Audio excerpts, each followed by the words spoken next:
right. I got to tweet this out first. Giving the listeners a little day. So that happens when I go late. That's all the moves I got. Oh, the robot, but you can't really pull it off in small screen. So. Exactly. All right, so tweet that out. It's been tweeted.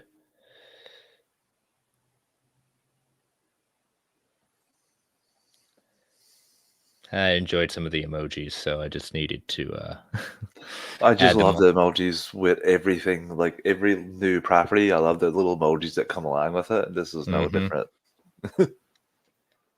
Yep. Awesome. All right. Ready? Mm-hmm. All right. 3, 2, 1. Welcome to the Marvel Alliance podcast, where we cover anything and everything to do with the Marvel Universe. From the comics, TV, and movies, we'll go from the Mojoverse or 616 to Madripoor to bring the Marvel Universe right to you. I'm the Uncanny Chris. And I'm just excited to talk about Marvel. Alliance Assemble. How you doing? I switched it up in the Google Doc. Chris, you didn't notice it. I did not catch it.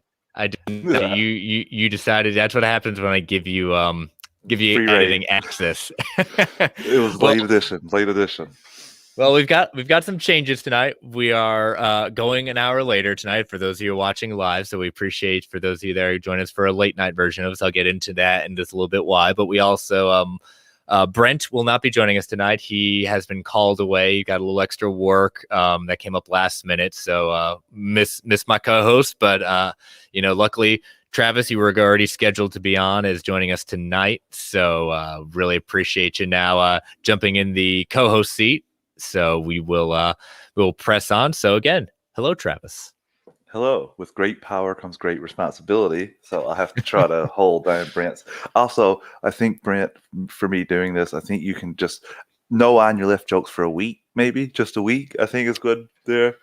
I hope you honor that. Now they're just gonna come on even full strength at that point. So I assume there's going to be a couple in my inbox before we finish the show. Yeah, it's definitely going to be built on. But yeah, so the reason we're starting late, a little personal stuff. My family and I were in upstate New York. My wife's grandmother had passed away, so we were attending that funeral yesterday. So that would be Monday if you're listening to this live, and we'll listen to it. But on the way back, an hour into our trip leaving New York, hit a coyote. And yeah, so that was a scary moment for us all. An hour into our trip, we left around, what was it? A little before, a little after 5, and happened an hour later at that point. So, those things happen. Luckily we're all safe and sound. We got a rental car, van's getting towed down to us at that point. So, luckily we're all safe. But again, we got in a couple of hours ago, but needed to take care of the kids and everything like that. So, personal life, but I appreciate y'all understanding for it going late tonight. And Travis for staying up a little bit later. He's already later on his end, but I guess school not necessarily being you're out at that point. But I also want to do a special shout out. He just came into the chat right now. Clay was definitely already ready to step in for me if I could not make it on tonight. So I want to give a special shout out to Clay, your new official DCA co-host. So wish him congratulations on that, but willing to step into, it was going to be DCA and MA takeover at that point. I mean, we had Taylor and Snell doing DCA last week, so we're in a little anything goes territory these last couple of weeks. Exactly. So I'm very happy to stay home. Above all, we're safe. Things can be repaired. Things can be, but people can't. So luckily my kids and my wife are all safe and sound. So, but can't say too much. Can't say the same about the coyote, unfortunately. So nope. Got the Roadrunner treatment. Yeah, a little bit. So, all right. So let us get on with I got to get through the network plugs and other plugs. So let us start those. So we are part of the Geek Ultimate Alliance Network with 9 shows coming at you 7 days a week, sometimes 2-3 times a day. We've got my show, World's Finest True Believers, on Monday. Just dropped an episode with, did another creative spotlight with Clay. Clay joined me again for that. And we talked to Matt Groom. He is running a Kickstarter for Inferno Go Red. He is also done DC Crimes of Passion, one shot within that. He finished up co-writing with Kyle Higgins, The Rise of Ultraman, and now on the Trials of Ultraman. And then he also wrote the self-published title for Image, Self-Made. So Star on the Rise, things like that. The Kickstarter, again, Inferno Go Red. It will now, if you're listening to this tomorrow, 8 days, or no, excuse me. Yeah. 8 days, 9 days, 7 days. It's coming up. It's coming up 8 days. Yeah. 8 days left on it. Definitely back it. If you're reading Kyle Higgins' Radiant Black, this is a book that's going to be right up your alley at that point. So definitely it was a great talk. And I do appreciate him coming on at that point. So again, I know you listened to it at that point. You're almost done with it, right? I'm loving these creator spotlights. You and Clay do a great job, and it's interesting just to hear from him. Like I told you offline, I didn't know this guy at all, so this caused me to do a little deep dive, and I think I'm going to at the very least check out Radiant Black and then see where I go from there. Yeah, I've got another one currently planned. It's going to be recorded at the end of May, and that's all I'm going to say. It's definitely one that I wasn't ever thinking I was going to get this early on, but it's going to be a good one. So that's not going to be recorded until the end of May, though. This DCA host can hold a secret, sir. maybe. It's killing me. But it is. So we had my show, and then we've got DC Alliance again, Travis and now Clay in the co-host seat. So you're coming at there then. Then we've got this show, Marvel Alliance. Then on Thursday, we've got a trifecta of shows with Slice of Film, Star Wars Alliance, and Ranger Alliance. Ranger Alliance will soon be moving as of May 31st to the Monday slot where my retro spots have been.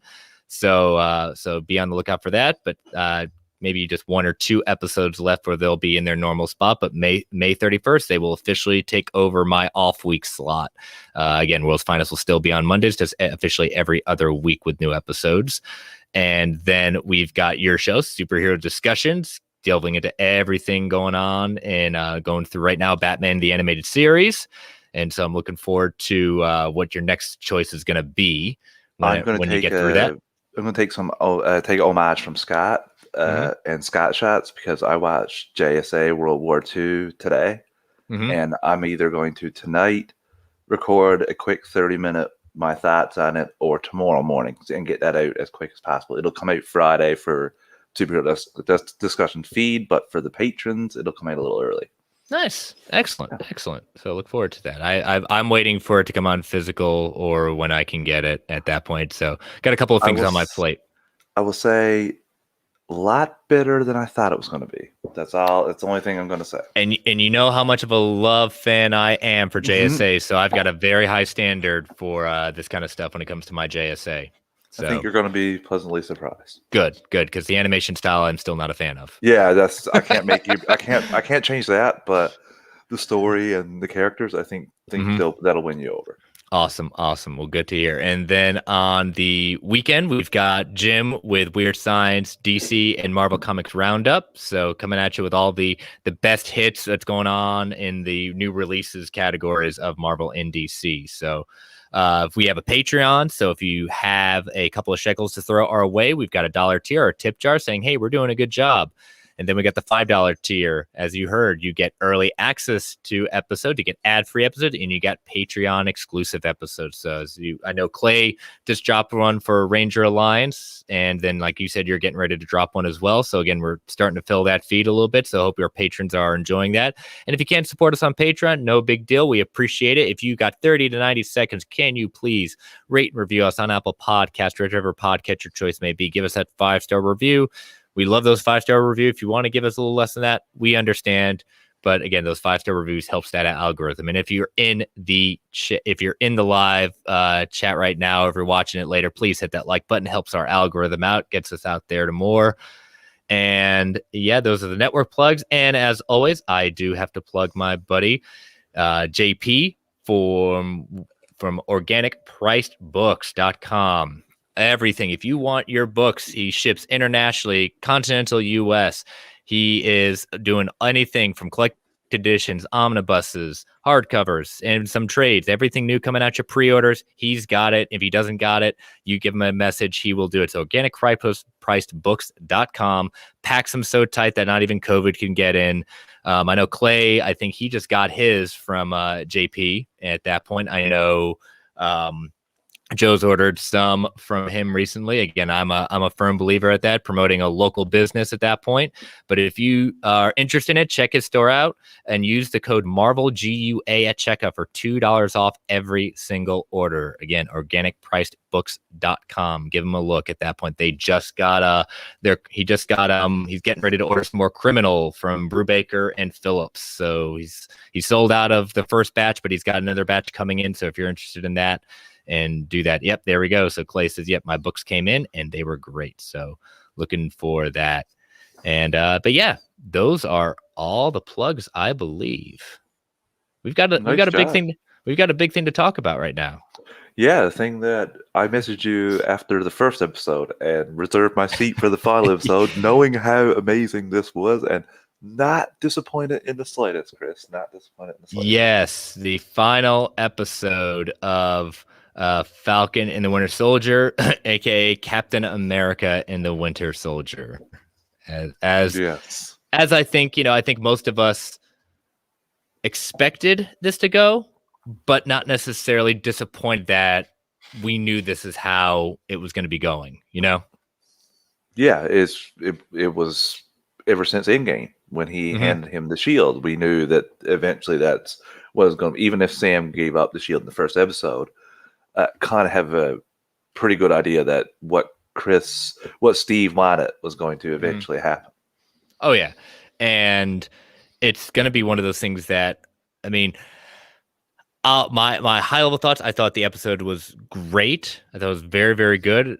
Certain things here or there. I think the penultimate episode, last episode, still rose just a little bit above this one. But again, not by much. But again, if I had to, put me against the wall and choose, I would say penultimate before this one.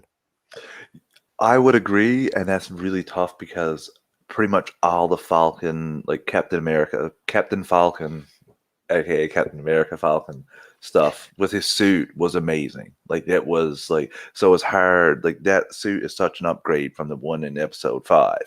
Oh yeah. Like you said, everything else kind of worked. There's a couple things upon second watch I noticed that, not that they didn't work for me, just a couple things, a couple minor nitpicks, but that's nothing for a show of this awesome.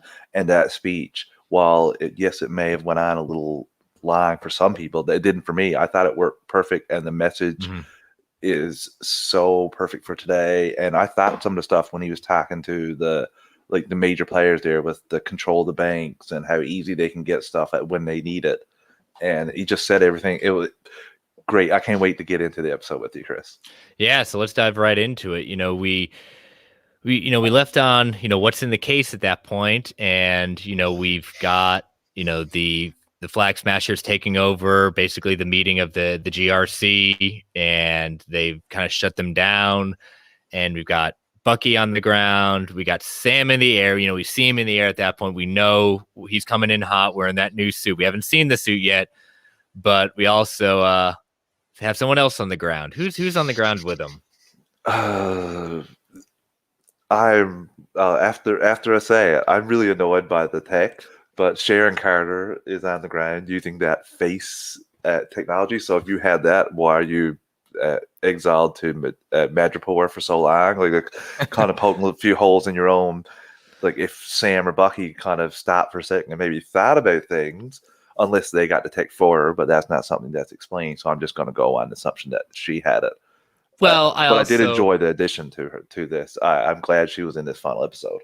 Yeah, I mean, I would think that, that face technology, obviously, if she's as wealth off as she is in Madripoor, you can buy, I don't know how infinite her supply is of things, but, that can't be easy to come by either. So as we see later, and we'll get into the quote unquote revelation of who Sharon is supposed to be, there was a reason why she decided to come over at this moment instead of helping them out throughout the whole time and being with them at that point, a means to an end. But then we get that awesome reveal. Sam coming through, throwing the shield, and we see that amazing, so comic accurate Sam Wilson Captain America, Sam Wilson Captain America. That costume is it's on fire. Oh, Chris is so good, so good. And I'm glad I rewatched it because I thought it must have been early in the morning. I thought that it kind of looked puffy at times, but when I watched it the second time, no, it just looked perfect. So it must have been just maybe not paying full attention, maybe looking at the wings or getting distracted by the shield. But I kind of looked for that this time, just wanted to make sure. And no, it just works so well. And that final, we'll go, but when he uses his wings and to as a defense, like a secondary shield. I mean, like this suit is amazing. There's just one thing I wanted from this suit that it doesn't have. I want him to be able to throw projectiles, but wingtip projectiles. You want to have a little archangel action? Well, in Earth's Mightiest Heroes, he does throw them. So I kind of hope eventually it progresses to that, because that would be a cool little addition. Some darts, but yeah, really loved it. Awesome. Yeah, all in the game says comics accurate, but a little too much white. Could have been a little sleeker. Yeah, I mean, again, it's Dustin says like the next time we see it doesn't mean it can't be improved. Remember what Sherry says: just because it works doesn't mean it can't be improved upon. I know I'm probably butchering the quote, but to some extent, doesn't mean it. But yeah, I mean, a first outing at that. I mean, how many different iterations of Captain America, Steve Rogers? Yeah, Cap's one. I mean, this is technically I think his Sam's fourth changeover in costume from when he got introduced in Winter Soldier. So, yeah.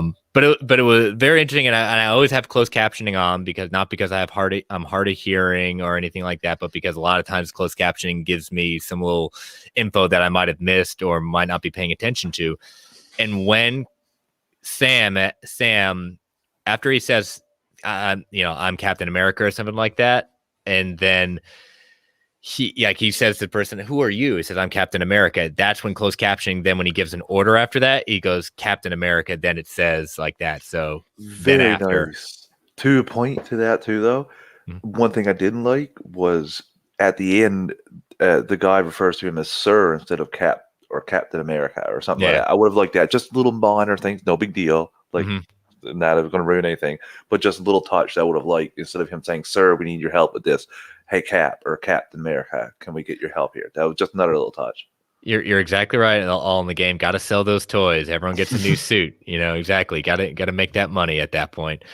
But he goes in there. We get Batroc, the Leaper. GSP. And just like how Steve fought him first in the Winter Soldier, we get his first fight again. How we started the show is how we're going to end the show with him fighting Batroc. So that was an interesting kind of like bookend for that. Yeah, and as a Canadian, I love seeing one of our best athletes of all time in this show. It's pretty awesome, and just a returning character is nice. I love how he says to him, like, clothes don't make the man, pretty much. And then Sam shows why he was a great choice. I really enjoyed the use of the shield. I guess that couple days training in back home really pays off.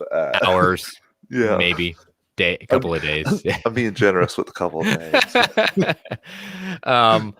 And we go through some back and forth. He's fighting Batroc or Batroc. Either way. Sharon's Sharon and Bucky then kind of peel off. They're trying to keep people in the building. They're not doing too successful at that, but it's all a ruse at that point, trying to get the key leaders of the GRC captured, and then, man, I'll tell you what, Sharon has shown some rarely much ruthlessness in that point with the mercury vapor for that guy melting his skin off. Don't even care one bit. She's so cutthroat about it, and none of that stops make you think at all. No, she just keeps on trucking. And Bucky, what a sucker, because he's on the phone with Carly, while she's getting those people, the head of the GRC, getting them. It's just so funny. She's there talking to him, just basically stringing them along so that she can get those people out. He gets distracted, and I love it.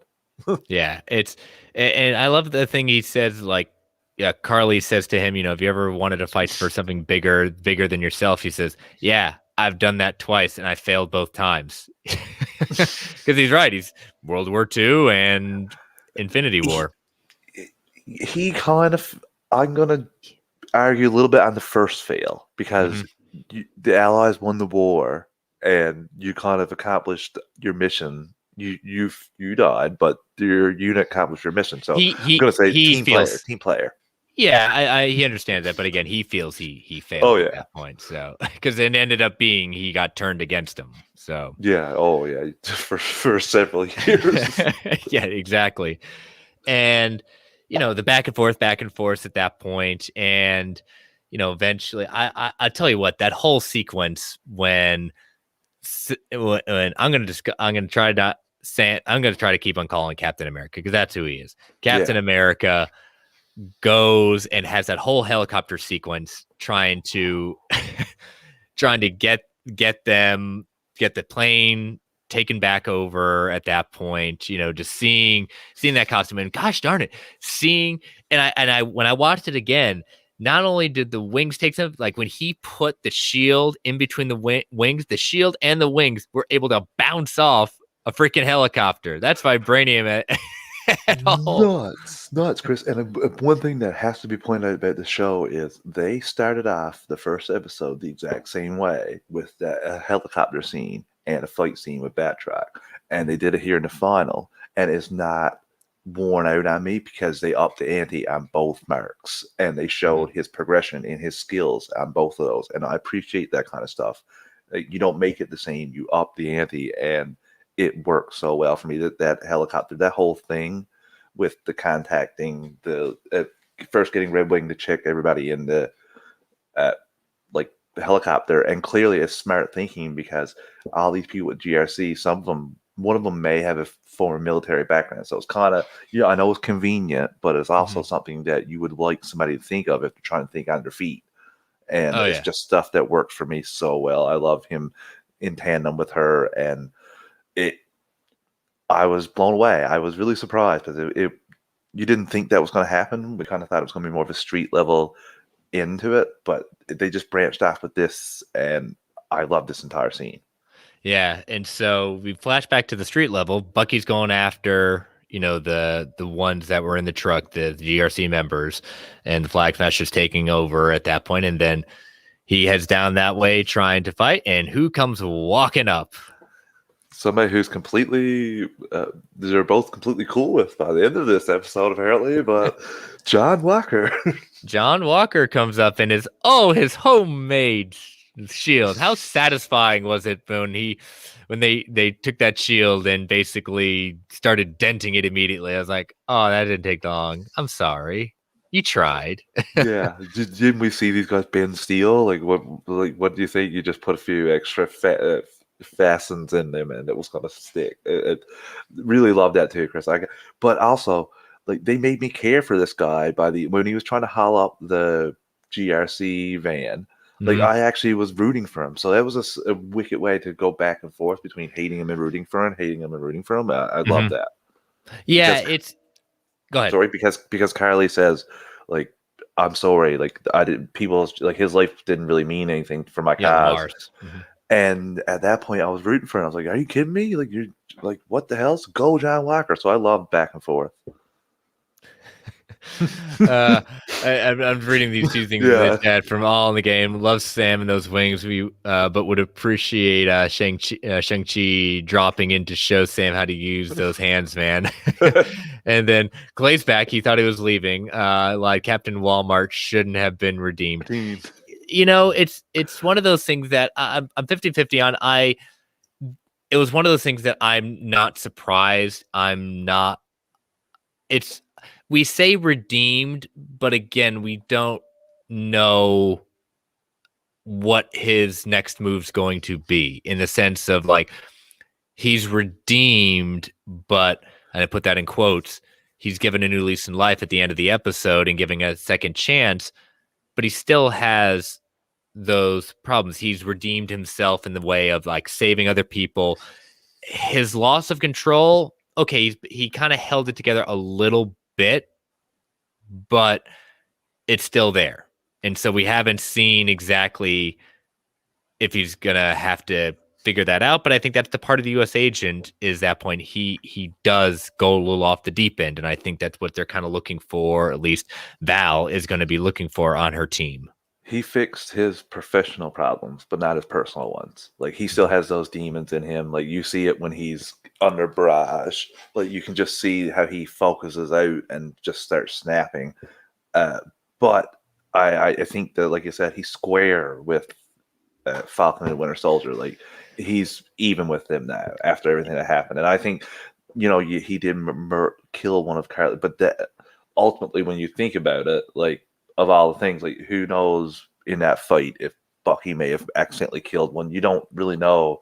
So I think that while they are giving him a pass, they won't hesitate to take him down again. Like you said, he has a second chance, and what he does with it, I think we all know he's not going to do anything great with it. We'll lead them to a showdown with him again. Yeah, all in the game saying wasn't too happy with Home Depot Cap's quick redemption and Bucky quipping with him so quickly. Yeah, I mean, I've definitely when you come to a final episode, that's the problem with when you have a lot of things to wrap up very quickly. Some things are just not going to land as well. And yeah, I can definitely say that it was a little bit much, but I think my counter to that is also Bucky's been given the chance that we've seen a longer redemption in a way than what we've seen with John Walker. But we kind of have to, I'm giving a little benefit of the doubt is that I think John, at least this portrayal of John, he does have good in him, and he does generally want to do the right thing before Super Soldier Serum. And yeah, as Lamar's quote is going back to Dr. Erskine's, it enhances what's already there. Yeah, I'm not denying that he wasn't like can go over the deep end of certain things, but there is a chance for him to try. But again, I don't ever see him becoming like level of Sam and Steve. I see Val influencing him more than his wife going forward. I think that is going to be a thing. And also, too, I didn't, on first watch, I laughed my butt off at the Lincoln line. Upon second watch, I found it odd. I was like, oh, you just forgave him like that, Bucky. I did think to myself, I know he killed a lot of people with the soldier, but he didn't have control of himself. It wasn't like that Walker. Like he had no control. He was mind controlled. So I just thought I did look at a place on the second watch, but I can't deny that I laughed my butt off at the first time. And also a reason behind like why he put his Medal of Honors, the medals on the back of his shield to kind of remember who he is at that point, and that he can be. I mean, you see that moment where he's grabbing the truck from trying to fall over the edge and end up, Captain America ends up getting it up there. It's one of those things that, again, he represents, and Brent and I said it this last week, he represents a segment of veterans and that feel abandoned, that feel like they've been built and used and abandoned at that point. And I'm very happy, and this was my prediction, he was going to survive this show. I think for him to have died would have been a serious messaging problem at that point. Carly, I was pretty sure it was going to bite it in the end. And just, people say, oh, they got a villain problem. I was like, but you don't need Carly to continue to be there. The Flag Smashers can't continue without her. They can be more further radicalized even without her. They have no super soldier radicals left, though, right? They're all wiped out. I'm not. I can't remember. I mean, a couple of them have it. I don't know who besides. I thought Nico. Zemo got rid of them at the end there. Yeah. Oh, yeah. The Super Soldier Serum. Yeah, they're all gone. Yeah. That's what I meant. Okay. So Fanboy Clay says, so when Wyatt Russell referenced standing next to Captain America, he legit was talking about Sam. So he technically did not. No, he didn't. But again, like we said, like they like having fun with saying certain things. So yeah, Wyatt Russell, again, he did an amazing job with this character. I cannot wait to see him back again in this role.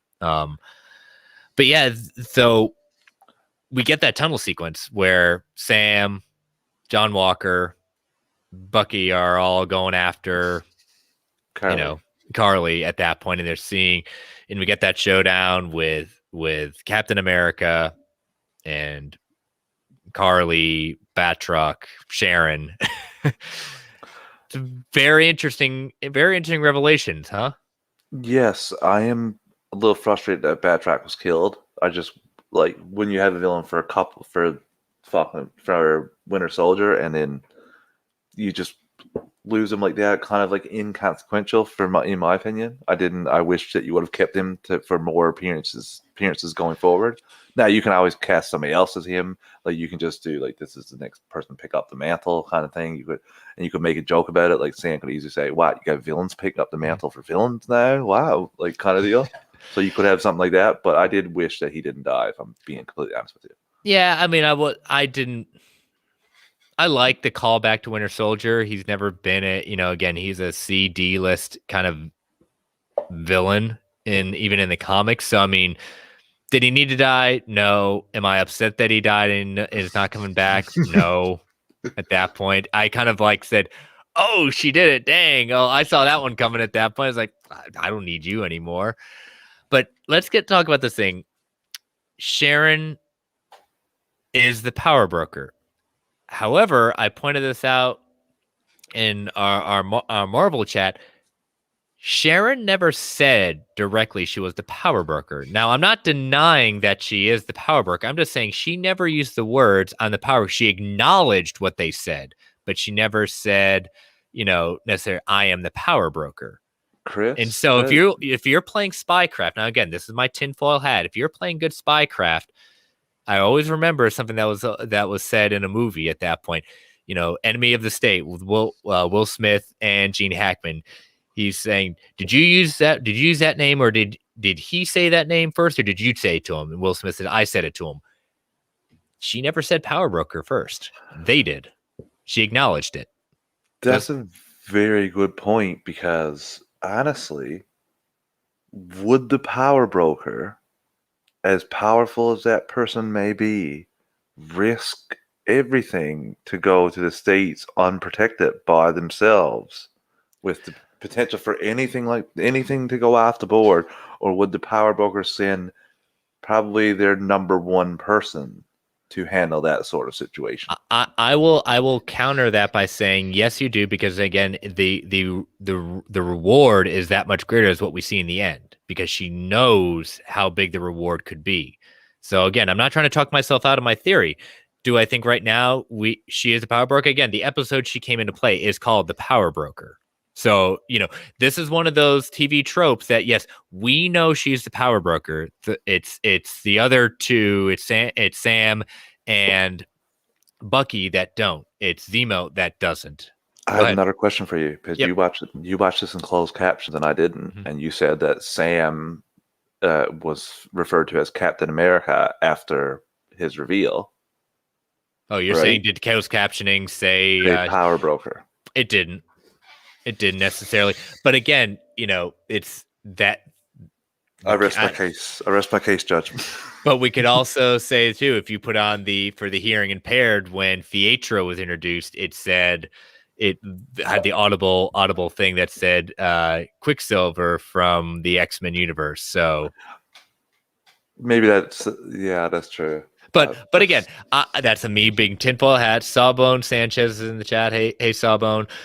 Sharon, definitely a Skrull, right? We're gonna get into that towards the end of this discussion. So hold that thought. That is a theory that's out there. So again, we'll go right now that she's the power broker.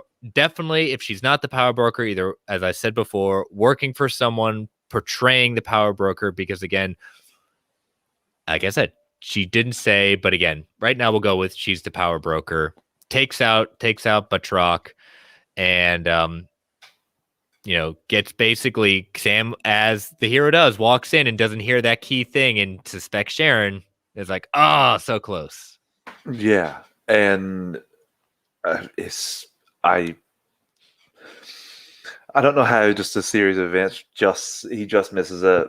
And one thing I really find funny is he didn't even Well, they didn't show it. He probably did, but he didn't help Sharon after the thing with that. That's something that No, I she was can like, hold a wound pretty good. She's well trained that she can take a gunshot wound to the abdomen and hold that well. She's a BA.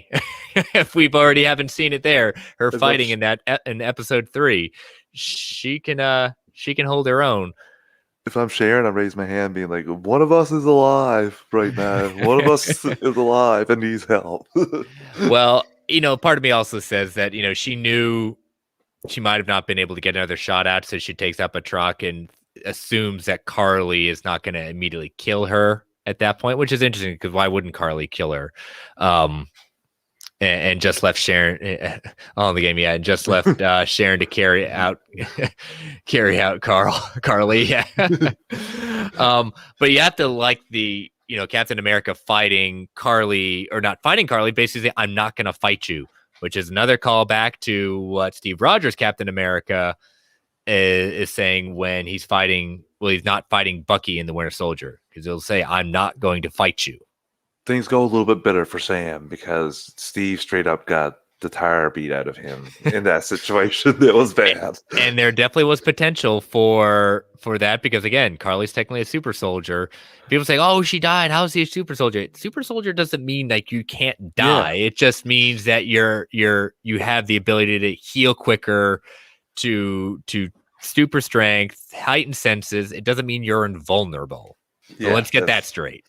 That's out of the question. And also, you could see her descent. They painted a clear picture by the start of this episode when they had the GRC people. She wanted to kill them, and the rest of her followers were like, "I thought we were going to use them as bargaining chips," and she was like, "No, we can get the message across this way." And I'm just like, "Okay, well, you're full blown gone." And what Erskine says comes back around again with the. I don't think Carly was bad, but she was a little like warped worldview before she took the serum, and that only accelerated everything. So it was. Yeah, you definitely saw how her followers, when she was like talking about taking him out no matter what at that point, I don't care again how many people she's got to kill, they were kind of standing off backs. And when she, especially when she had one world and they didn't want to respond, like, oh boy, we again, I'm starting to see that you've gone a little over the deep end. So I'm like, maybe I should just take this super soldier powers and take off because it doesn't seem like this is going to end well. On the game saying, yeah, Steve in the hospital at the end of Winter Soldier after getting shot and beat up by Bucky. Yep.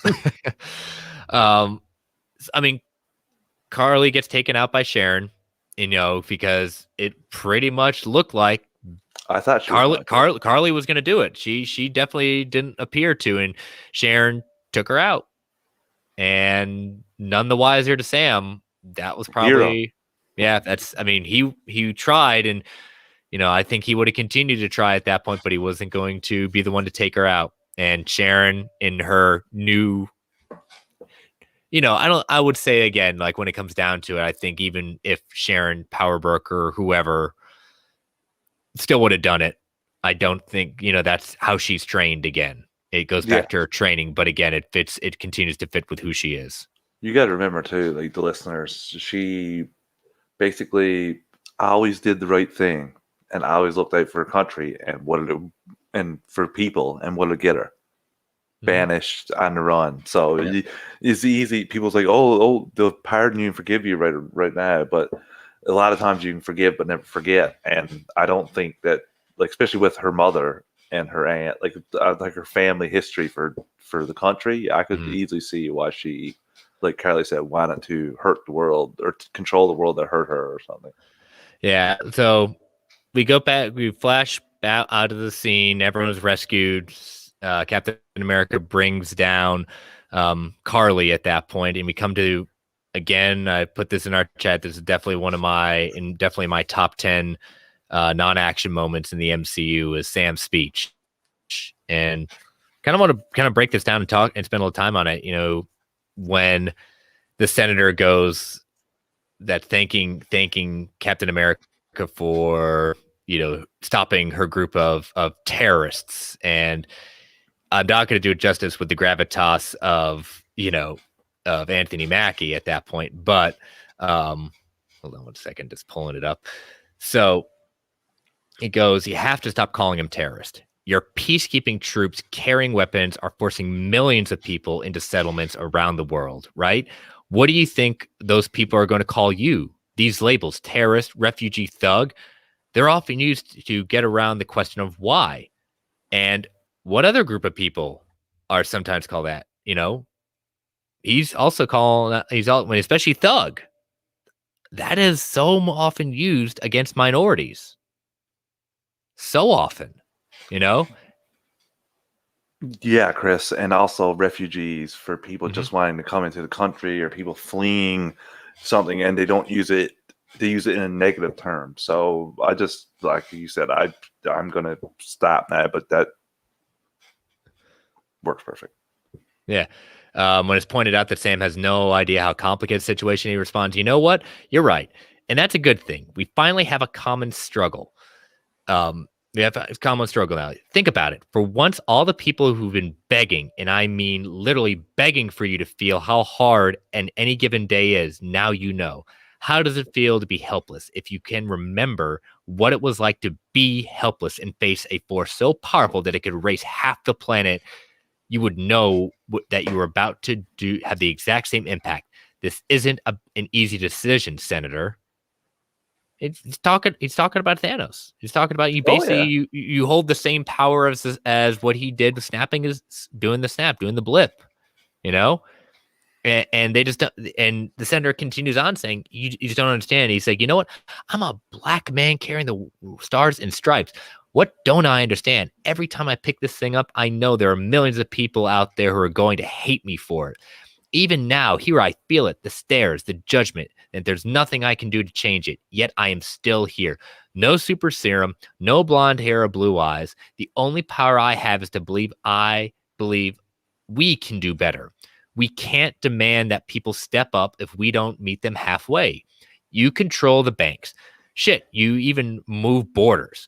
You can knock them down with a force, with an email. You can move a million people with a phone call. The question is, who is in the room with you when you're making those decisions? Is it the people you're going to impact, or is it just more people like you? And I think we know the answer to that.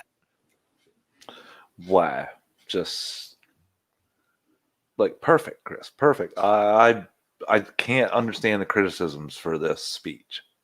It's so important. And again, it brings out, it's not just that moment, it's so many moments throughout our history at that point. How many decisions are made to influence other people, other population, that they don't even have a decision. They think, and again, I'm not saying like every decision necessarily, you know, people sometimes the best interests sometimes leave the worst ideas if when you don't talk to the people that's going to affect it the most. And he ends up by saying, I mean, this girl died trying to stop you, and no one stopped for a second to ask why. You've got to do better, Senator. You've got to step up, because if you don't, the next Carly, you don't want to see 2.0. And I love that. I love that he said that. People believed in her cause so much that they helped her defy the strongest governments in the world. Why do you think that is? Look, you people have just as much power as an insane god or a misguided teenager. The question you have to ask yourself is, how are you going to use it? Was misguided teenager a shot at Peter Parker? Just kidding, of course. Actually, it's Carly, but I just want to say that. Like I said, it hits it. It takes things that are happening and have happened in just the past 5 years, let alone the history of your country or any country really, and just I thought he hit the nail perfect with everything, and I was right up at the edge of my seat during this whole speech. Mm-hmm. So we got that one very awesome speech. We finally, one of the agents calls him Captain America. As Bucky gives a clip saying, only heard of part of your things when I was texting at that point, but being Bucky at that point. Then we get the Cap sidekick got to make fun of his speeches. That's exactly the thing Falcon did. Yeah. Did you write that one down before you handed it? Was it off the cuff? Yeah. Then we get that moment again. We get some more Isaiah Bradley, Sam talking with Isaiah. So good. So much at that point, especially to saying, you know what? I'm at least going to continue fighting because so many people before me stood. I'm going to continue to fight and represent the ideals that you want. Then he tells him, hey, I want you to come with me. Brings Eli with him because, again, we know Eli's coming in his own right, so we can't forget about Eli. But brings him to the Smithsonian for the Captain America Institute, that exhibit. And then there's a section now for Isaiah Bradley with a bronze statue and a plaque that reads the following: Isaiah Bradley is an American hero whose name went unknown for too long. Isaiah was one of a dozen African-American soldiers who were recruited against their will and without their consent for participation in human testing in pursuit of the super soldier serum. Most did not survive. The few who did live through the testing were sent on secret missions during the Korean War. During the conflict, against all odds, Bradley rescued his fellow soldiers and the 26 other POWs from behind enemy lines. However, fearful of the ramifications of a black super soldier, some individuals within the government tried to erase Isaiah's story from history. His family was issued a falsified death certificate, and for decades, the truth of his unflinching bravery was buried. So he is finally he finally said, don't bring me back. They're going to kill me if they do. He found a way to bring him back. Honor him and tell what happened. And that's like, you can't change what went by, but you can be accountable for it. You can admit you made a mistake. And that's what they did here. That's what Sam got them to do. Yeah. And all the feels, Chris, all the feels for this. This was the most feels for the episode for me. Yeah, it's those scenes, as All in the Game said, the scenes with Sam and Isaiah were so done well throughout the show. So everyone agrees. The chemistry, that was so important. Sam seeing, like, especially that anger he felt when he first met Isaiah. You're telling me there was a black Captain America, black super soldier out there and no one knows about it? It makes sense knowing the history that we do. But as I said before, so much now can be traced, like what could have been. And the fact that, yes, the fact that he is acknowledged, not just the acknowledgement he wanted to be free. He wanted to, again, he lost his wife is gone. He just wanted a normal life, Chris. That's all he wanted, was a normal life. He wasn't craving for He wasn't craving for this at all. He wasn't. But the fact that Sam went out of his way to get this to happen, it's something. It's something in the sense that he exists, he's alive, and he did good in this world. I have a question. Do you think at all this opens him up to people trying to come for him? It does, but it does, right? It does, but it was. I didn't think about that. I didn't think about that until right now. Yeah, I mean, he warned him he didn't want to be known to be alive again at that point, and someone could say, well, it didn't necessarily say he's still alive. It just said he was issued a false death certificate, so it says he really didn't die when they said he did. Yeah. So there's a little bit of gray area there that says that Isaiah is really alive now. You know what I mean? And they also have John Walker, who is alive with the serum in him. Yeah. So that would be a more viable candidate, I guess. Yeah. So let's talk about that. Let's talk about Mr. Walker at that point. He's got a new lead. Well, actually, before that, if we're going to lead it chronologically, we've got what's left of the Flag Smashers at that point of the inner circle. They're being transported to the raft, and Zemo's butler blows up the truck after one of the raft things saying "One world, one people," and it's like, oh, all right. So you weren't going to be lasting a while, probably in the raft either. They probably had planned to intercept that truck en route. So I love this. Zemo gets the last laugh. Everyone thought that Zemo lost, but oh my god. Yeah, Sokovia and Alfred. And definitely this came up after we moved on. But yeah, rooting for Carl Lumbly as guest appearance Emmy nomination. Oh yeah, very much. So good. Yeah. Alfred would be proud. Yes, Alfred would be so proud. Yeah, because some people's like, who is that? Who's that? It's Zemo's butler. Come on, guys. That's why Zemo's juxtaposition with that. But as that news is breaking, Zemo is in the raft waiting. We know we haven't seen the last of Mr. Zemo. No. But Val is waiting for John to come out in his new fangled suit, and another good adaptation of the U.S. agent suit in the comics. It's black, red, and white, and black, and Val being Val, saying, "You know what? It's gonna get weird out there. It's getting weird. It's gonna get weird. We don't need, when it starts getting that bad, we're not gonna need a Captain America. We're gonna need a U.S. agent." Roll credits. that was a little bit, again, we were waiting for it. We knew we had to hear the line. It was fine. It worked because Julia Louis-Dreyfus delivered that line very well. I'm looking forward to seeing her in Black Widow. Yes, there's going to be a scene with her in Black Widow, but more about her, more about this character. Even if it's a cheesy line, she did a great job delivering it.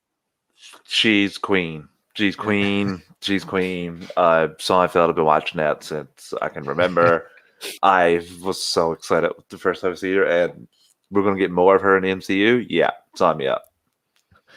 All in the game. Clearly only had JLD for that one day, as all her scenes were shot in that one place. Yeah, I mean, exactly. You should see some of it if you haven't seen it. For those of you in the channel, those of you listen, check out her Twitter handle. She's posted some video of how she was basically walked in and out of the scenes in a hooded cloak, so that people who weren't needing to be in the know didn't know exactly who was being walked to set. So don't need no set photos. Don't need those little pics. And again, they're very good. Like, stuff leaks, but I still think, and I put this as one of the Fact or Fictions, there will be a major cameo that will be kept secret from Doctor Strange's Multiverse of Madness.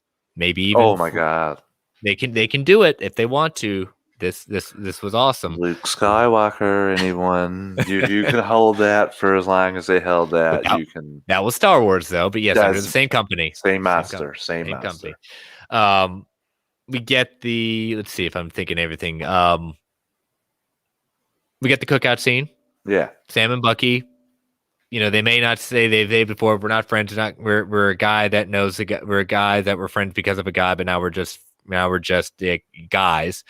They're friends at the end of this. Oh, they really are just friends. They've gotten a thing. We see Bucky, giving a gift and saying, he's done with the therapy. I really did like that he did. I expected it. I'm glad we saw it. Him admitting to, that had to be done. The older Asian gentleman that he was responsible for killing his son, and I am completely okay with us not seeing more of that reaction.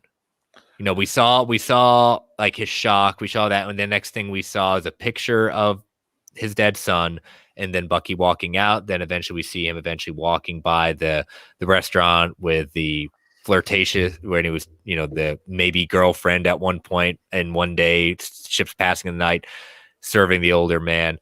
I'm okay with not seeing the rest of that because I don't think it's necessary. I don't think it is either, Chris. What I got from seeing him in the restaurant was that this actually helped him because he could finally come to terms with it, because he knew what happened. Because he said earlier that not knowing was probably the worst thing, and it wrapped it up. We didn't need to see the outburst, and I thought that from seeing him and Bucky keep walking, that was it. They weren't going to associate anymore, but he was happy that he knew, and that was fun enough for Bucky. And he's not looking for forgiveness. He's looking for, again, even though he says I wasn't in control, it wasn't me, but again, he's saying I still am owning up to this because it's the right thing to do. As Sam told him, do the work, accept the consequences for what this is. He's helping him heal, not himself. Yeah. He's helping him heal first. Because he has closure. He may not like the end result of the closure, but he has the closure that he's done the work at that point. He's no longer avenging. So we get the cookout and everyone's hanging out. having a good time. Sam and Bucky are really friends. And then we get our, sadly, only one credit scene, only one end credit scene. Oh yeah, but again, the ending, Captain America and the Winter Soldier, great way to finally retitle at the end. Perfect way. That is the way it should be. But yeah, the one credit scene where Sharon is being pardoned. Yeah. Giving her role back in the CIA. And she makes a phone call. What is she calling about? Colin Power Broker, Chris. calling someone that's definitely maybe the power broker or higher up at that point, saying we've got access to weapons, secrets. It's going to be a playground at that point. So we have not seen the last of Sharon Carter. We definitely have not. So let's jump through some theories. Okay, we put it, it was in the chat earlier. Sharon is a Skrull. Could Sharon be a Skrull, Travis? She could be. Like, anybody could be Skrulls theoretically. And they did trick me with Nick Fury in Spider-Man Far From Home. I didn't know until they didn't give any sort of like thing to make me distinguish. Maybe they did and I didn't notice, but yeah. People would say that the senators don't hand out pardons. Yes, that's true. It's a little bit of like history at that point, and I'm a former history teacher, so yeah, the presidents only hand out pardons. So definitely got that one. I kind of rolled my eyes at that one. Yeah, this doesn't work like that. People have argued, and I tend to think, well, if she is a Skrull, why was she using the face changer at that point? Well, obviously, she's not going to shapeshift right in front of him. No, she's got to play the part. So it's an easy thing. Is she Mephisto? Probably. She's really Mephisto. Let's get to the down of it. She's Mephisto. It's if she is the power broker or is not the power broker. Let's just go with she is. If she's not a Skrull, she's a power broker working for someone. If she is the power broker working like with a group of people who are like she's willing and dealing with, where do we see her next? I definitely see her in impacting Armor Wars. Oh, for sure. But just for that phone call about selling everything. Yeah, 100%. But we could see her in post-credit scene for Black Widow for all, because both of them had to know what was going on with each other for Allegra to be in Black Widow too. But I don't think they would do that necessarily if Black Widow was supposed to come out before Falcon and Winter Soldier. I don't know if they dropped that Easter egg that soon. That's true too. So I don't know, Chris. I mean, we could see. I'm trying to think. Looking at the shows we got coming up. Armor. It could. She could pop up in Secret Invasion a little bit at that point. But yeah, I think a surefire way is having maybe some sort of impact in Armor Wars. But again, we have not seen the last of Sharon Carter in that sense. No. I think at the very least she'll be in Captain America. Yeah. What do you think of U.S. Agent Val and Zemo's future? Where we see them next? I don't know. I hope we see the U.S. Agent before. I hope he's not on the shelf too long. I don't think the actor would say either way. We know where we're going to see Val next, which is Black Widow. Mm-hmm. Or will we? Did they delete the scene of her, or did they add? It's scene? Been there. It supposedly has been there. Yeah. Okay. And nothing has been confirmed that she's in Black Widow. We're just kind of reading between the lines and the tea leaves on that one. Yeah. Okay. And on the game saying with Shang-Chi trailer dropping and the Madripoor introduction of the show, could the Mandarin as the power broker have worked? Yeah, that could, but again, without I don't think yet. I think I see the man behind the curtain in that way, but without necessarily seeing Shang-Chi yet, I can't really say for certain. It's a good idea. I just don't see it. I don't see it right now. Yeah, I don't either. It just seems like there's more before they get to that. But again, I like the idea. I like the idea. I would be all. I wouldn't be complaining. I'd be like, "Oh, awesome!" But I just don't see. I don't see that connecting. I think that's a little bit too like we've got to go back in time to see the connections. I think that's a little bit too much at that point. I think right now Mandarin should be just right now tied to Shang-Chi right now. Yeah, especially, and I don't think the Mandarin needs to be the power broker. I think he should just be the Mandarin after the nonsense of the Iron Man 3. And he just says, "I like it to be Sharon." Again, if Sharon really is the power broker, I'm fine with it. It is what it is. Again, it's just one of those ideas that we knew it, they didn't, and that was the whole point of it.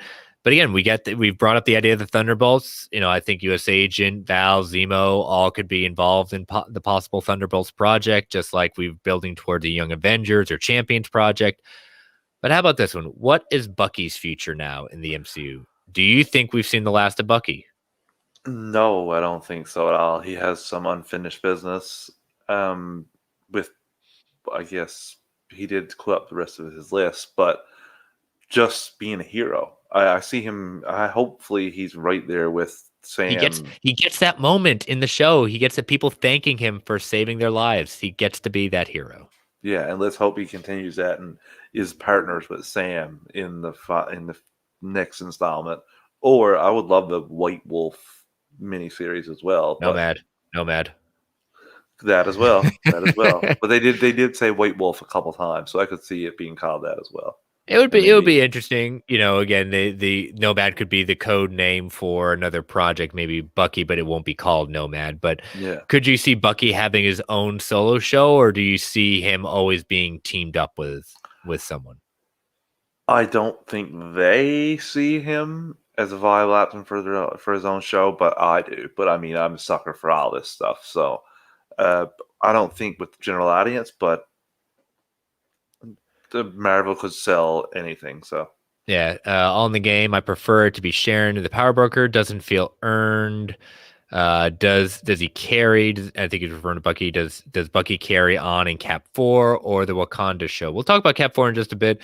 The Wakanda show, I say no right now, just because I think that is mainly going to be very much focused mainly with Wakanda. Could he make an appearance? Sure, but again, Io did say it's time for him to be scarce for a little while from Wakanda. But if they go on the outside and they need Bucky, sure. Yeah, and he was very thankful of them at the end. They had a good departing. So yep. So I think he could. I think he could handle his own show, especially the actor. But it all depends on if Marvel thinks that they can make money off of this. Yeah, so it'll be interesting. Could I see it? Maybe I could see him carrying it right now. I think Sebastian Stan has done an amazing job of building us more to seeing post Winter Soldier Bucky. And yes, I definitely want to see more. Could he carry his own show? Sure. I'm there for it. I think Sebastian Stan deserves a chance to kind of move on from being the buddy and taking on a solo show. Yeah, I agree. Salbone Sanchez, the way the show ended, it seems like Secret Invasion is going to be somewhat of a sequel to this series. Maybe again, it's just kind of, I think it'll have maybe some loose connections if Sharon's involved. Could have some of the same players. But I don't know how much. Yeah, like you said, loose connections sounds a bit better. Everything's connected. Remember, it's the MCU. Everything in some ways connected. And there's a plan. It's really refreshing. There's a plan. What is that? Do you guys know what that is? Well, as a fan of everything, yeah, I do, but not in all the properties. Not in very many of the properties. Exactly.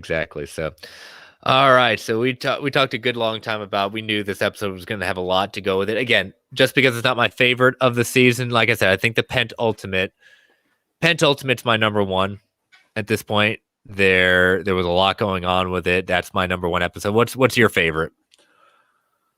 I'll have to do a rewatch of the rest of them, but I'm gonna have to go with number 5 as well. Okay.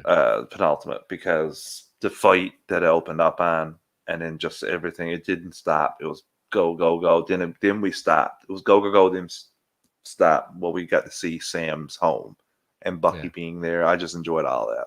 Yeah, it was great. I think, Truth is in my top of the list. The final episode is in the top of my list. So again, there's no word on if this series is going to continue. Marvel is keeping their cards close to the chest on what series is or is not continuing. I do foresee this one continuing, maybe another title for it, but I do see this type of series continuing. Yeah, I do as well. Apparently, they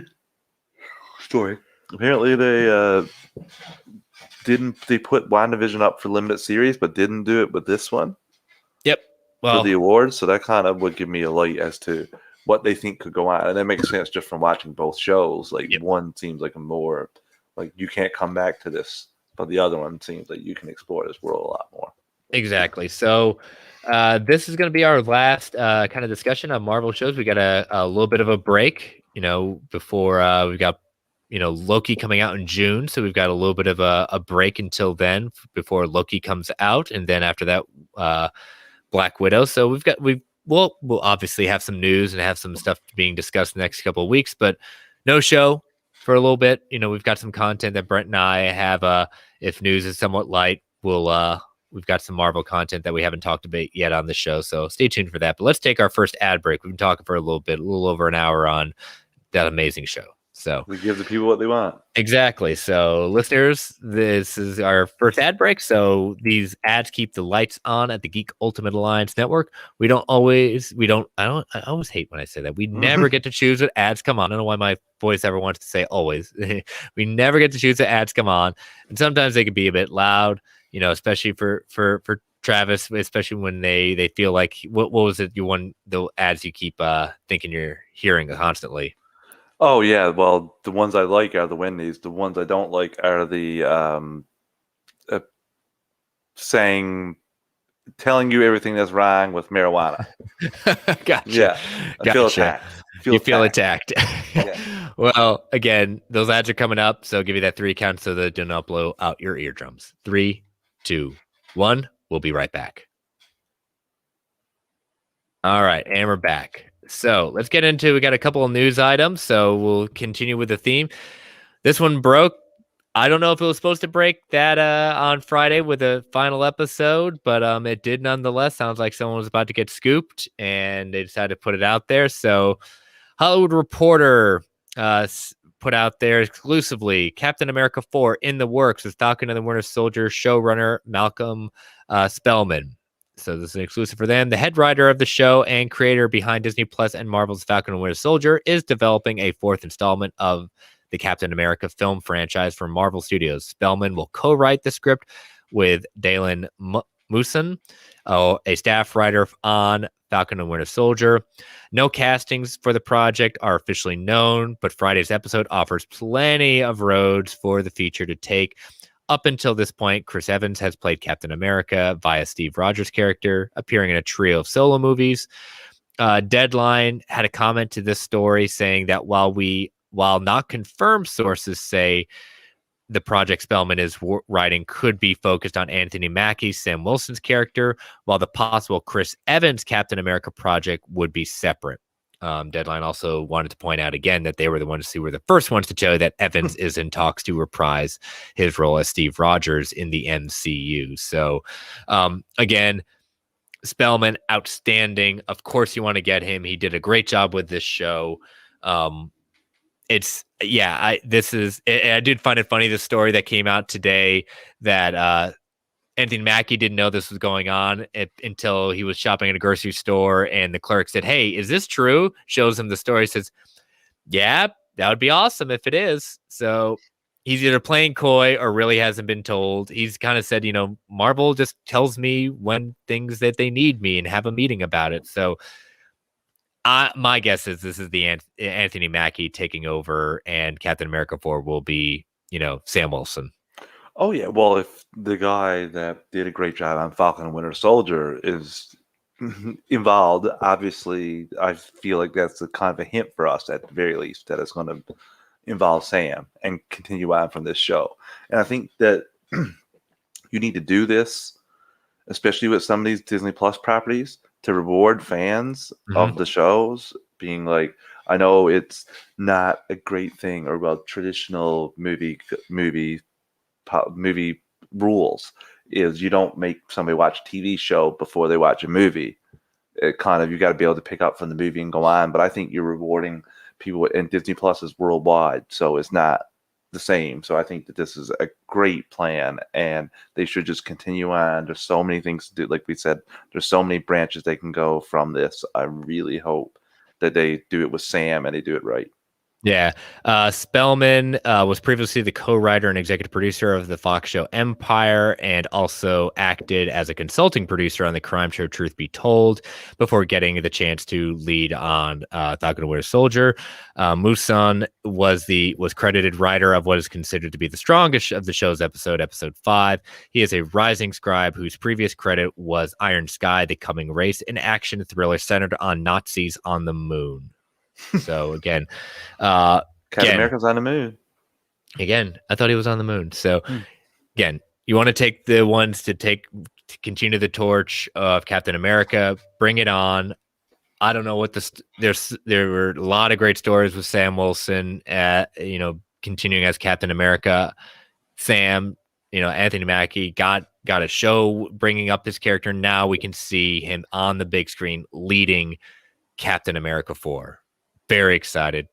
I think this was probably news that probably should have dropped Monday, but again, sounds like a scoop was about to happen and they needed to drop it quick. This is just great news, and just like I said, rewarding us fans that enjoyed Falcon and Winter Soldier, and we're just gonna get more of this stuff. Bring it on. Bring it on. What do you see this as? What do you see that? I'm thinking this is probably a phase 5. Definite phase 5. It has to be. It has to be. Yeah, just with the planning, and I think they'll give it a bit of space. Just to what if? Let's put my tinfoil hat back on. That's what I do best on this show.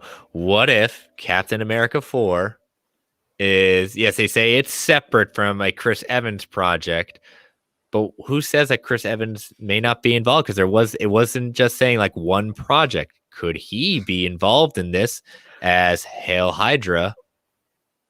Give it up, Chris. Captain Give America. it up. Give it up. You're pulling from my factor fictions here. You're pulling from my factor fictions here. Oh, okay. I'll stop. I'm literally. You may have. I think you said you I put know him in there. you couldn't see him. I know that. It's just really funny. It's really funny. Yep. Okay. There's one other time you danced around. I was like, oh, that was close. Almost. Sometimes I'm too smart for my own good. What can I say? All right. So last story of the night.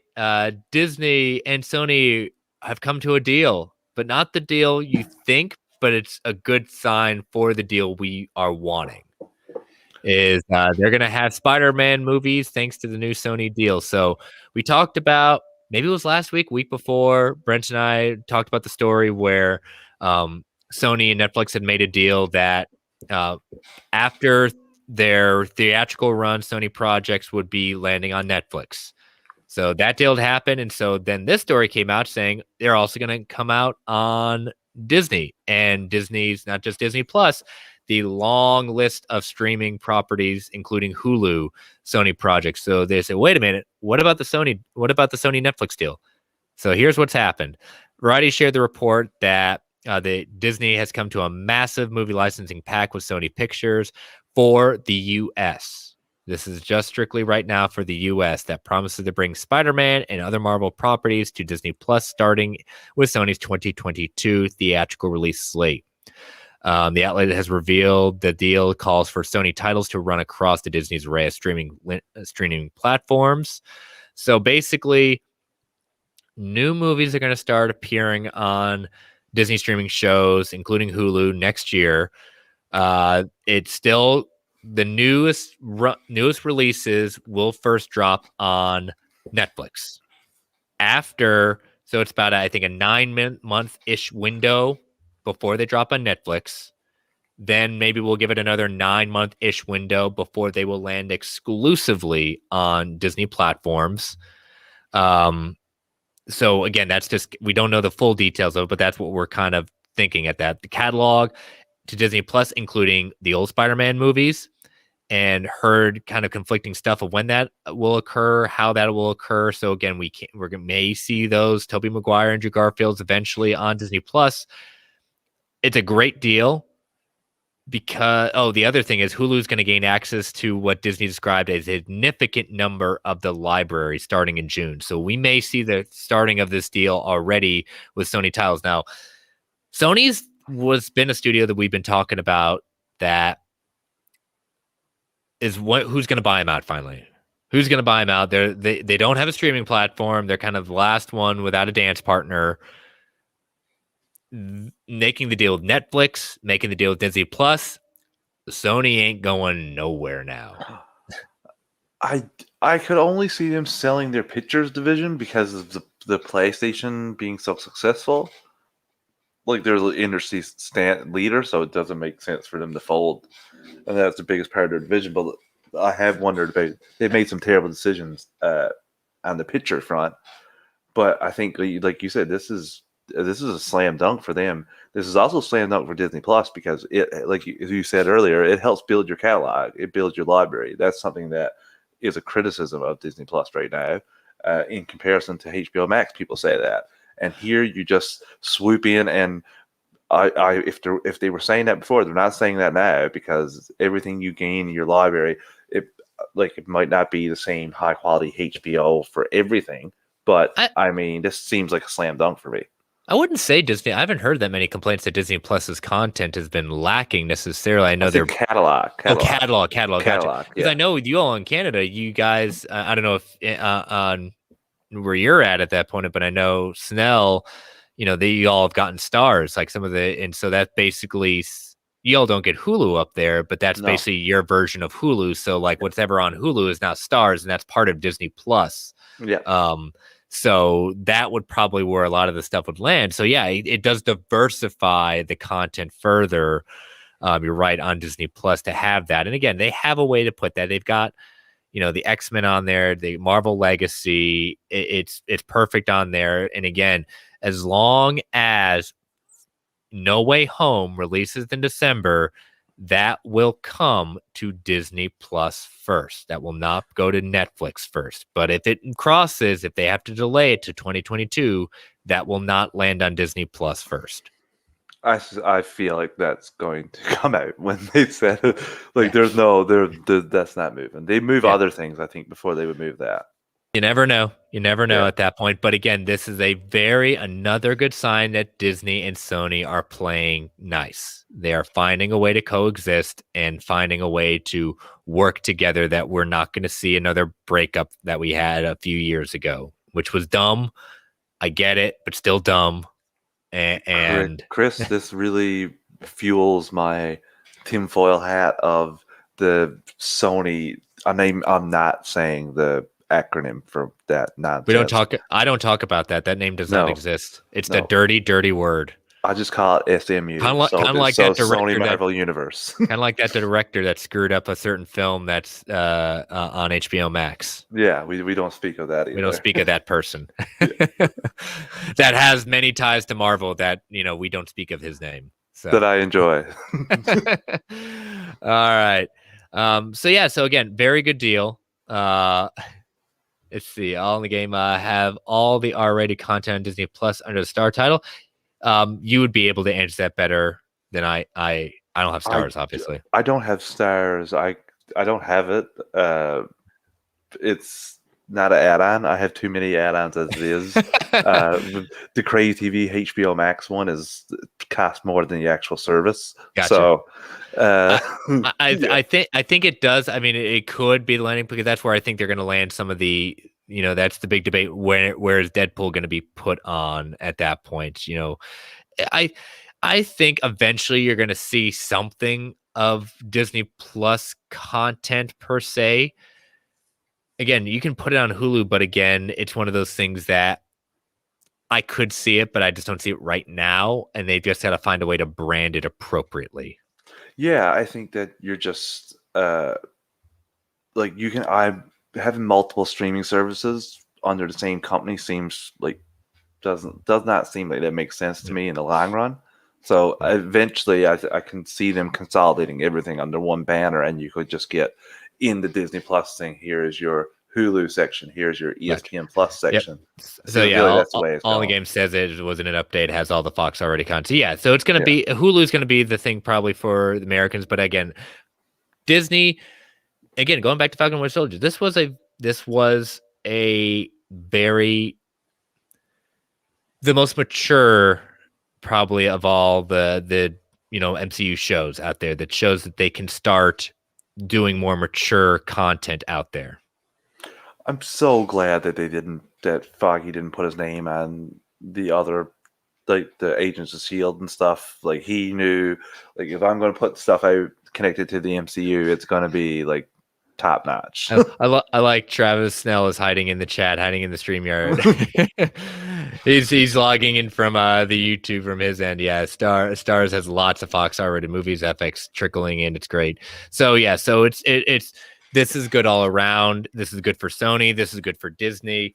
Again, Disney has never needed to buy out Sony. They just would have needed Sony just to be bought out, and then the stuff reverted to them.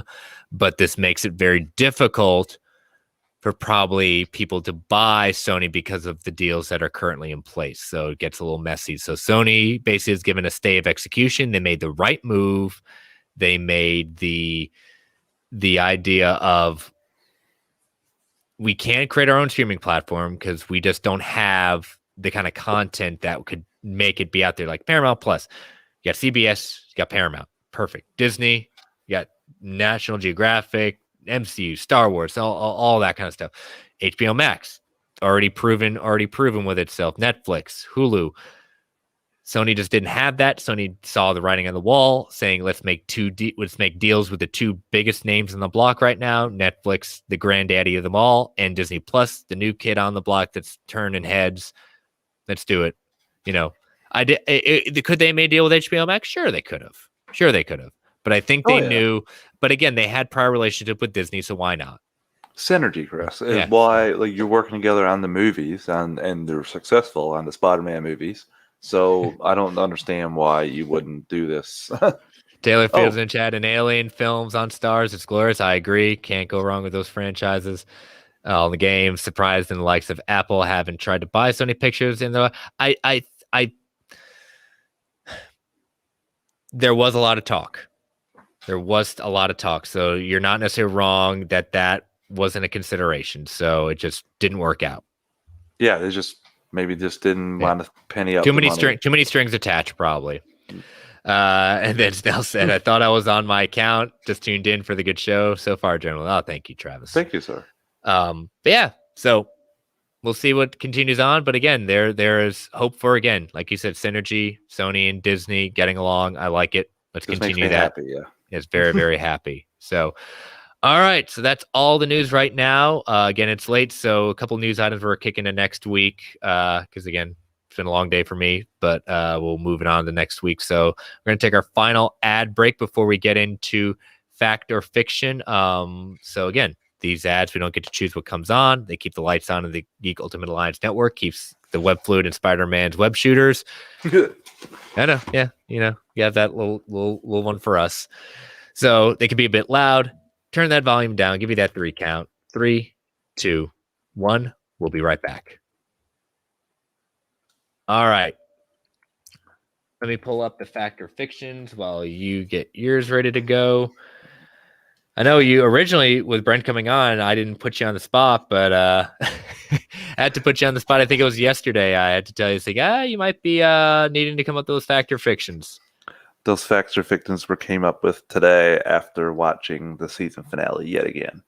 So they're all inspired from the Falcon and the Winter Soldier. I like themes. I'm also guilty of themes as well. So, all right. So from last week, these were mine. Fact or fiction number 1. After mutants are introduced into the MCU, there will be at least one X-Men character that will become an Avenger, but it will not be Wolverine. 83% said fact. 17% said fiction.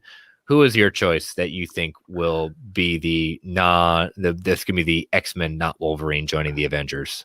I said yes as well. I voted in all these polls. And personally, I would kind of think I would want it to be Storm, but I don't think that would be it. My money would be on Nightcrawler. Okay. Yeah. Interesting. I like it. We'll go with it. Adds any X-Men. Yeah, let's do it. Oh yeah. Number 2. Instead of one big infinity, I changed this. Joe originally called me saying my grammar was incorrect on it. He was right. It was very, very bad. I was having to write it from my phone. And even though I looked at it 20 different times, it was bad. So hopefully that came out better this time. Instead of one big Infinity War / Endgame like event that phases 4 through 6 march towards, there will be smaller events just tied to particular MCU properties. This one was kind of interesting. I kind of a little shocked by this. 73% said fact, 27% said fiction. I ended up, this was mine. Doesn't mean just because I come up with it doesn't mean I agree everything. In fact, I said fiction on this, but I'm impressed that they think that we're not going to get a big end game Infinity War like ending by phase 6. I said fiction. I thought that the Skrulls were going to lead us towards the next big event, or either that, or maybe Kang. We see him at Loki. So I thought that I thought that was pretty. We're very early on in phase 4 for me to say fiction to that. Yeah. And our last one, at the end of Doctor Strange in the Multiverse of Madness, Wanda will leave our Earth to find peace and happiness on a different Earth she discovers for a fresh start. 12% said fiction, 12% said fact, 88% said fiction. You all are heartless. You just don't want Wanda to be happy. I'm sorry. I'm a big old softie. Pain. Gotta live with that pain. I was at a weak moment. Maybe I wanted her to be happy because she hasn't been happy in so long. She just wants it. She deserves it. Deserves it. I do want to say before we get to your fact or fiction, there will not be any comic book club this week since Brent is not here. So again, we will pause Ultimate 6 number 4 till next week. I think it was number 4 we were doing. Yep, number 4. So we'll pause that till next week because again, I wasn't going to put Travis on the spot. He probably would have done it if I said you have 4 issues to read. Go. I would have, especially considering, as Snell points out here, we kind of swiped your gimmick. So you know what? You got to steal from the best. You got to beg, borrow, and steal from the best. Paying homage.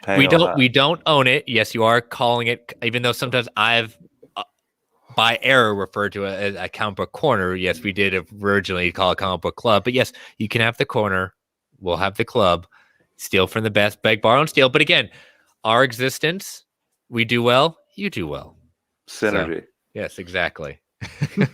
Brought it back.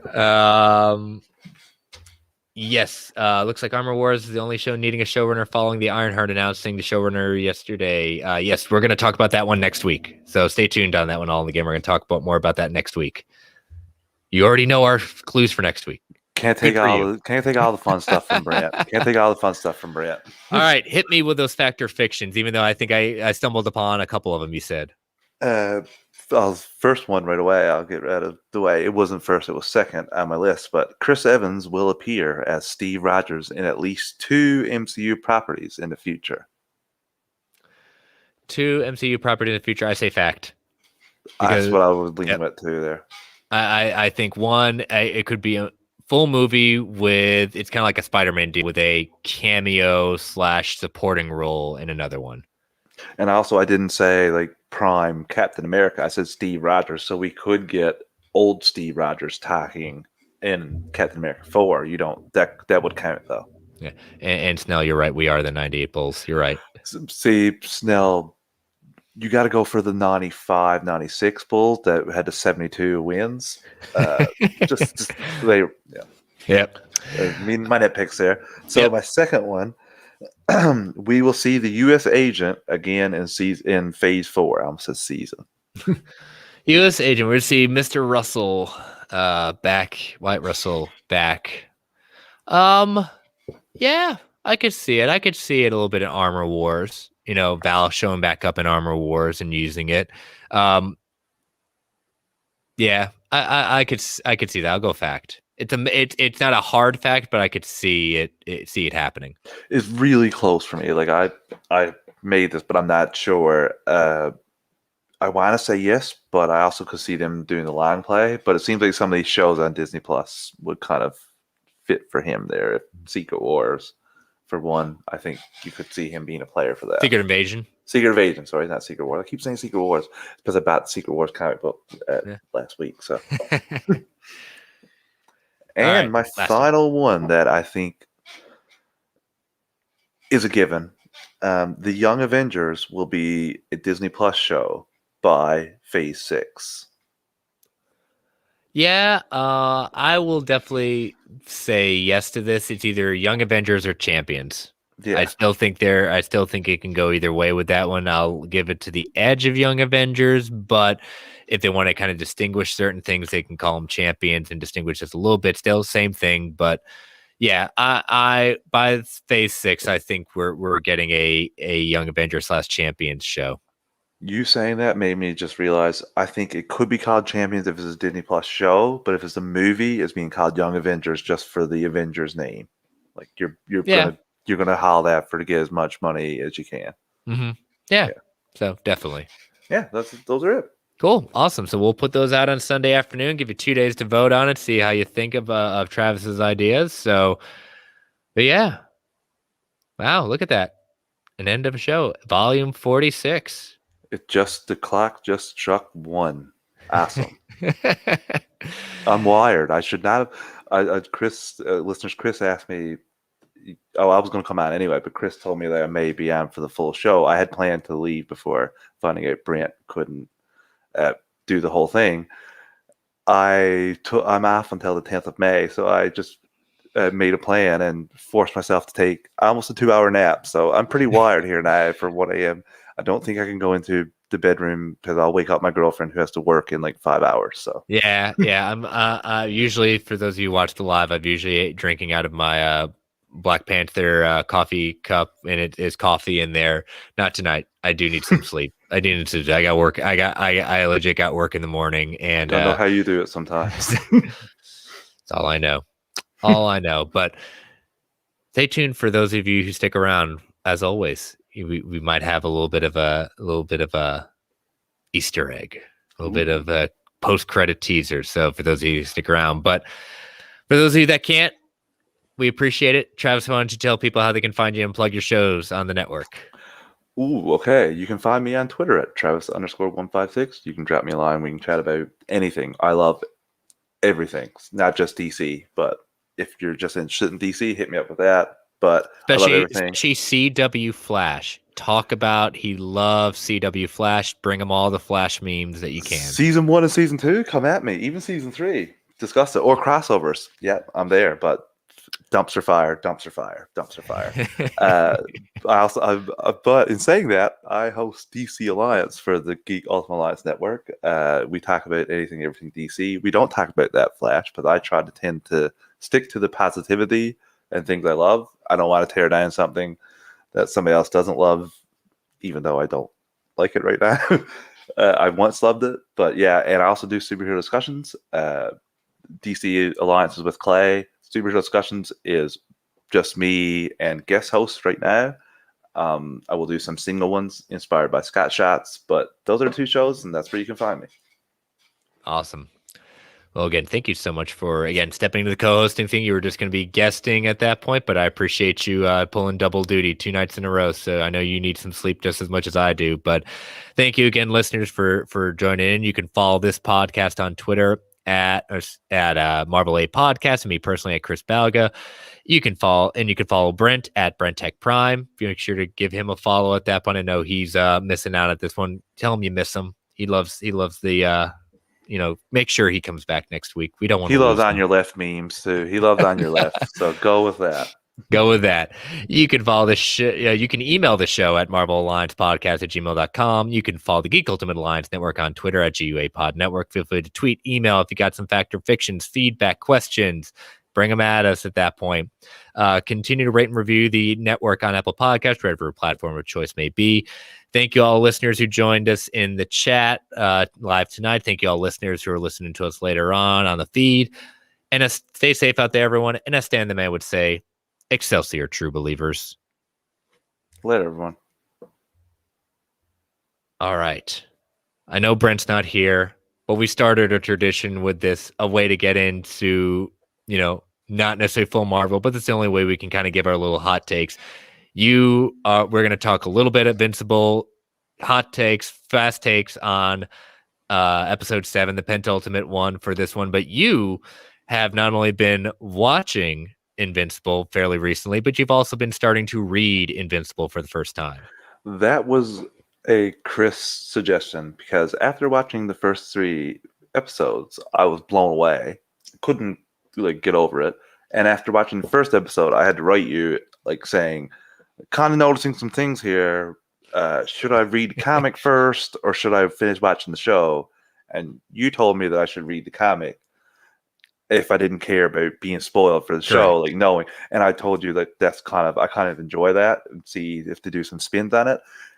Wow, I read 6 volumes, like went deep dive, like through, and they had some of this stuff in the animated show because I watched the episodes 4, 5, 6, and 7 today.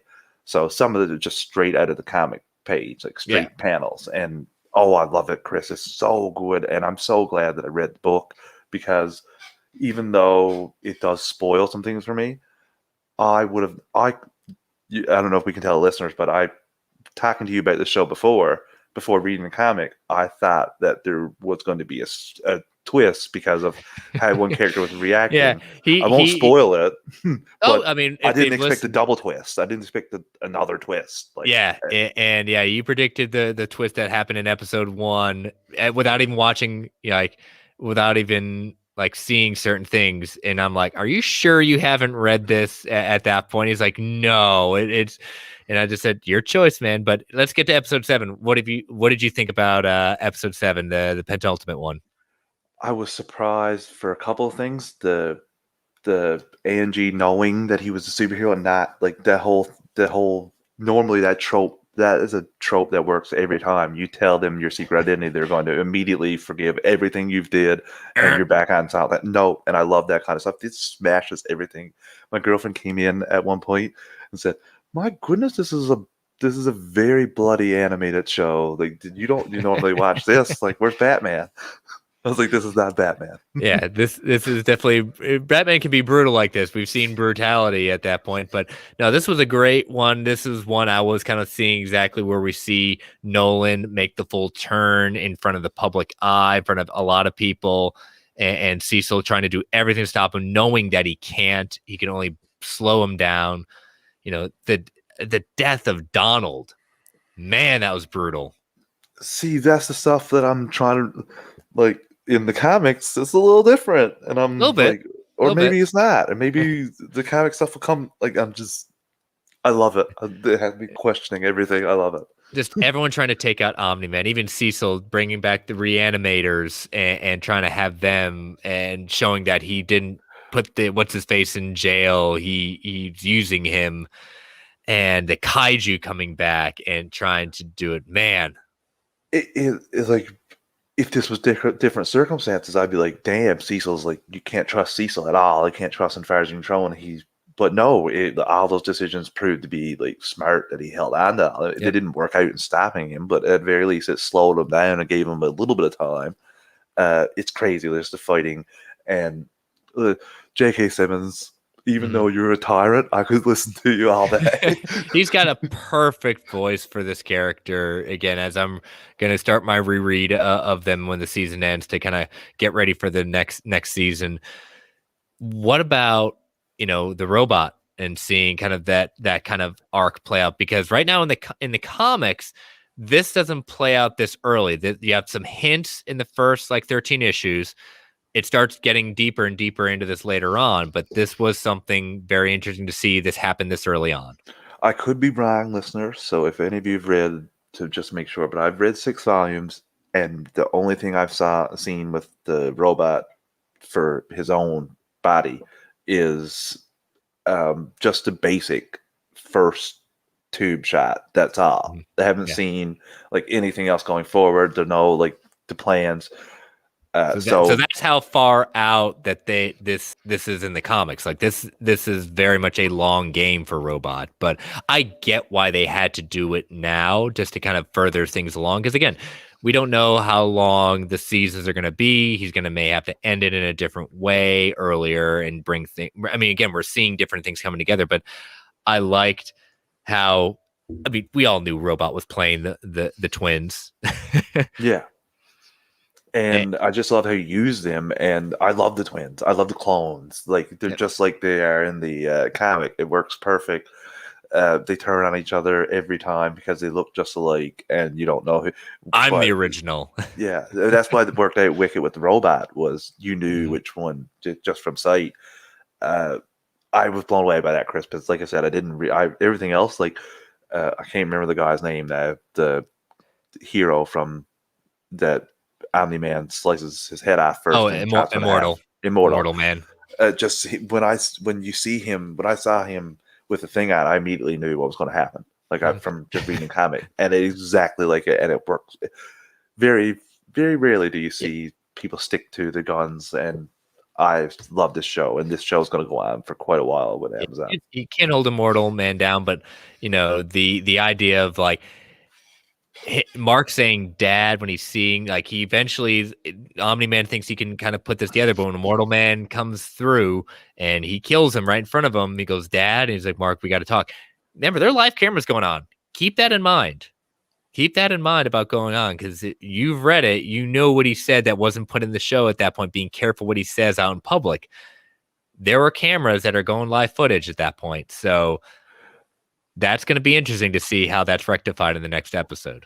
And I don't know how they paint pretty easy picture, because the previous episode, there's a dragon attacking and destroying people, and he just sat back like Omni-Man, not doing anything. So at that point, like that kind of, from this way he used to stop short in the first episode and be a little abrupt, kind of full circle to, yeah, I don't give a crap. You're seeing, yeah. I don't have to keep up the facade anymore.